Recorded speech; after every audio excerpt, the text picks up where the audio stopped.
Today we're going to read Ganesha's Sweet Tooth by Sanjay Patel and Emily Haynes. Ganesh is a Hindu god. He's very important and powerful, and a tad chubby. But when he was a kid, he was just like any other kid, except that he had elephant's head and cruised around on a magical mouse, collecting fruit, rice, sweets, and other gifts from the temples in his neighborhood. Ganesh loved to eat sweets and candy, especially the traditional Indian dessert, laddu.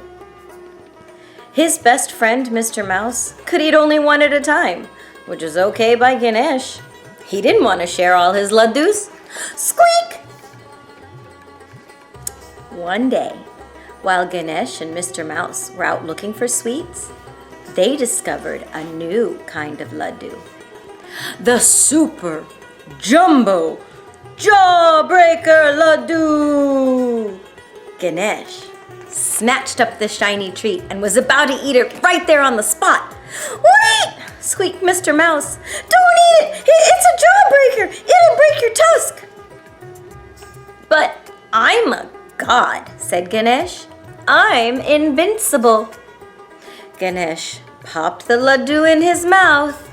He bit down and snap! Squeak! Oh no, Mr. Mouse yelled. Well, how will I ever put my tusk back on? Ganesh wailed. But Ganesh was very clever and tried all sorts of ideas. What if I tie it on with string? What if I tie it on with glue? Maybe I could just hold it on with my hand? But nothing worked. I look lopsided, he said. Everyone will laugh at me. No, they won't, said Mr. Mouse. Everyone loses their teeth. And besides, you already have an elephant's head and your friends still love you. Ganesh wasn't convinced. He thought he looked awful. He took all his anger and frustration and hurled his tusk at the moon. But the tusk didn't hit the moon. It sailed over a bush and hit the head of an old man who was walking by. Is this your tusk? The old man asked. I'm sorry, said Ganesh. I didn't mean to hit you. I was aiming for the moon. What's your name? I'm Ganesh, and this is Mr. Mouse. You're Ganesh? The old man exclaimed. I've been looking for you. I'm Vyas, the poet, and I need a special scribe for a poem. It's so long that no man could ever write the whole thing. All the pens in the world would break before it was done. I'm not a man, said Ganesh, and I love stories. But I don't have anything to write with. What about your tusk? Vyas asked. That's just a big tooth, Ganesh said. It's a very special tooth, Vyas explained, handing Ganesh a piece of paper. Give it a try. Ganesh took the paper and pressed down with the tip of his tusk. It made a mark. Ganesh was so excited that he drew a flower and a tree and a picture of Mr. Mouse, along with a few of his other favorite things. I love my tusk, said Ganesh. I'd be happy to help you. What is the story about? The beginning of things, said Vyas. It's rather hard to sum up. It's called the Mahabharata. Excuse me, said Mr. Mouse, jumping on the end of Ganesh's trunk.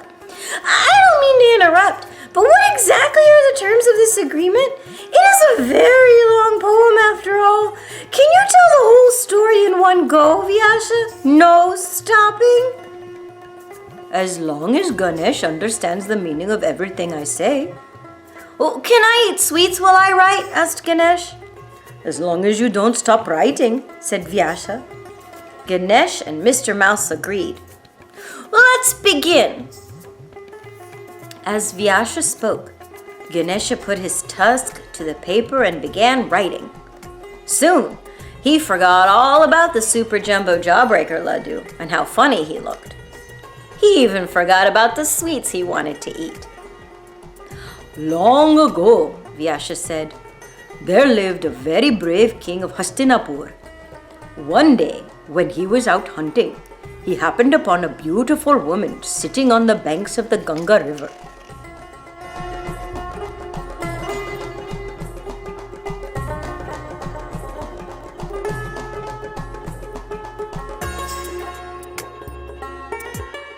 $100,000 verses later, Ganesh put down his tusk.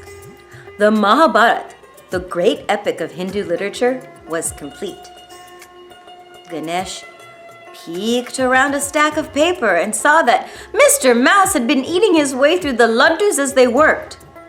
The poem had taken a very long time, but Ganesh was happy to see there were still a few left for him and his friends.